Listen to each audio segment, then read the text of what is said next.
Today we are going canyoning in the Kawarau... Today we are going canyoning in the Kawarau Canyon.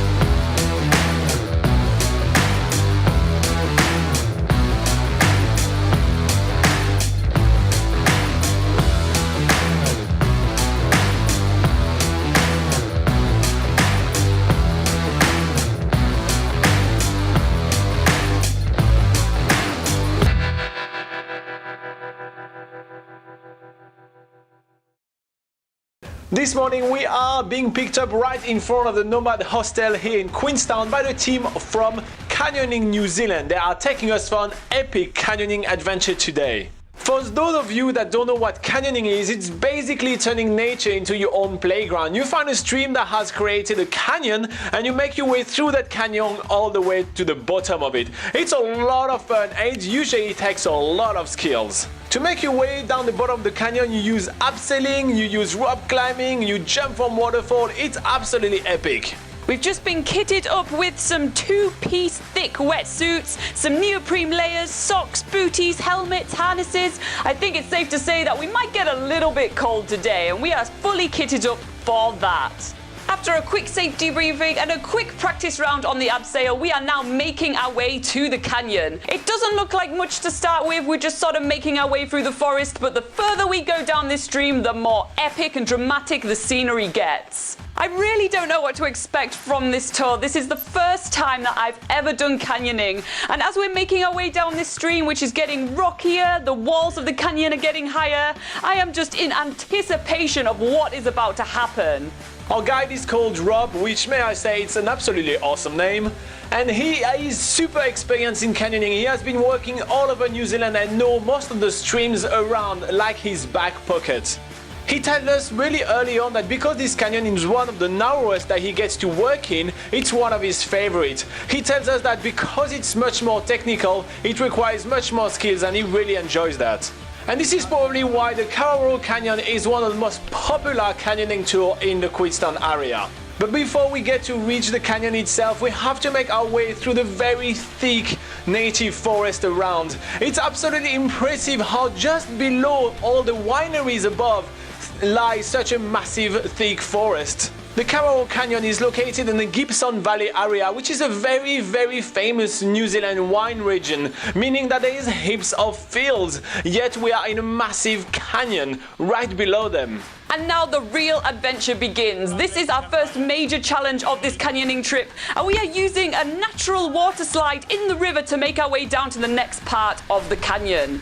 Rob is attaching us to an abseiling rope and lowering us down the waterfall to start with till we get to a point where he releases the rope and we just fall into the pool below with the waterfall crashing over our heads.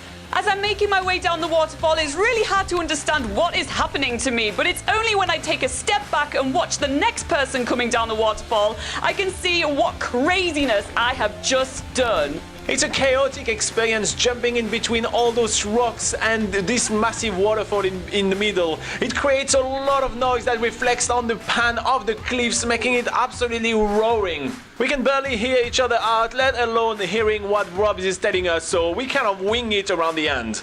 Once the first waterfall has been cleared, we are now making our way toward our next challenge. It's a quick little stroll along the stream until we reach the next section where we have to clip in for our own safety.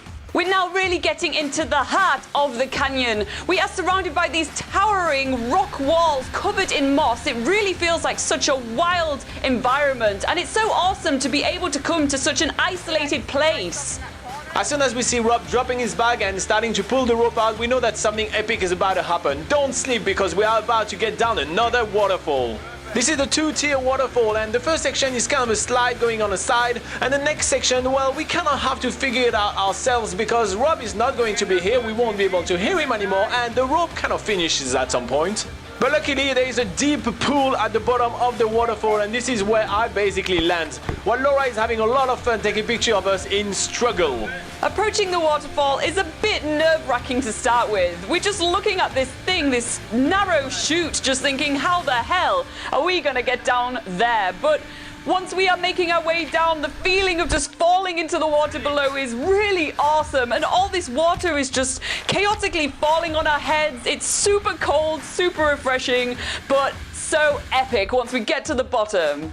What's even more impressive is that it's almost every single time we are passing through a waterfall, Rob is passing last and without any safety. So he knows this canyon so well, it's crazy. Going through those waterfalls gives us also a real feel and sense of how big those waterfalls actually are.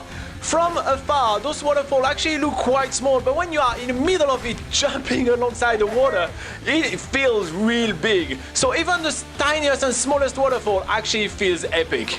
The really cool thing about doing these canyoning tours as a group is that we have people to cheer on and other people to cheer us on and really motivate us to get through the obstacles. We are having an absolute blast with our group.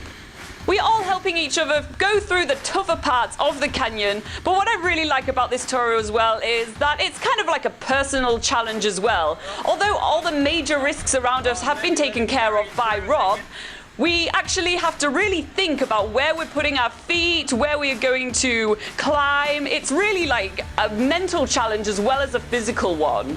The rock climbing part was especially challenging since I had to carry a massive backpack including all our cameras, and after jumping in the water so much it got soaking wet and real heavy, making maneuvering myself through the really narrow canyon a real challenge. I do not envy Rob having to carry a massive rope which when wet can weigh over 30 kg. But we are already about to tackle our last waterfall of the day. This is the tallest, this is the biggest, this is the meanest, and I am going in first.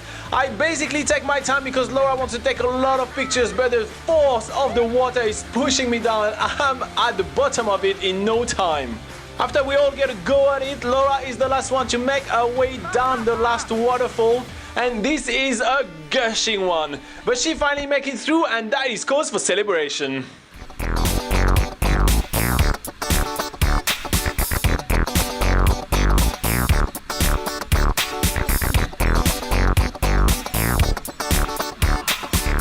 The crazy dancing is really keeping us warm in the cold Queenstown weather, and this is why the tour only runs from October to April, because any colder it will be undoable.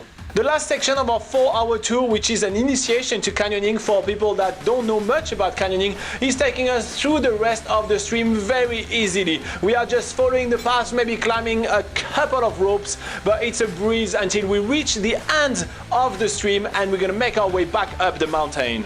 It's kind of the perfect time for everybody to give themselves a good pat on the back. Everybody has a massive grin on their faces as soon as we start heading uphill, because we know that we actually made it through. We are now making our way back to the start of the canyon on the more dry and quicker way to get back through this area. Here we get some awesome views of the river valleys around us, and we actually realize that it took us over an hour to get through the canyon when it only is actually taking us 10 minutes to walk back.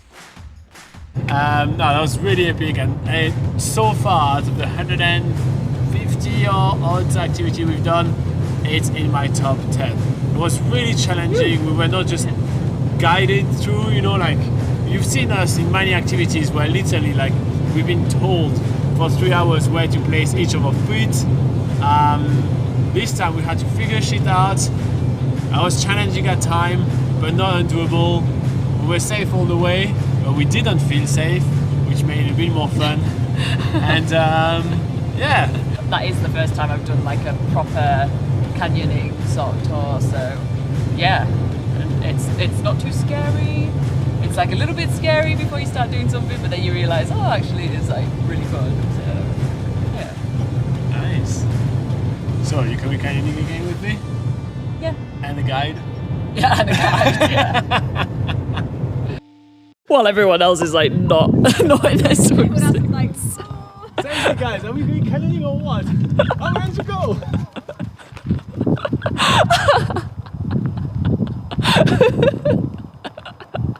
Oh, you're really taking this impression all the way, aren't you?